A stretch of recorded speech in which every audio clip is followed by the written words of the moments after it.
தேவகுமாரா தேவகுமாரா கொஞ்சம் நினைச்சிடுங்க.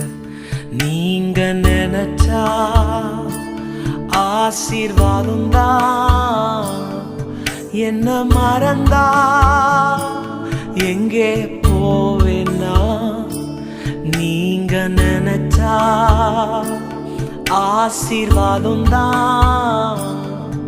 என்ன மறந்தா எங்கே போவேன்னா,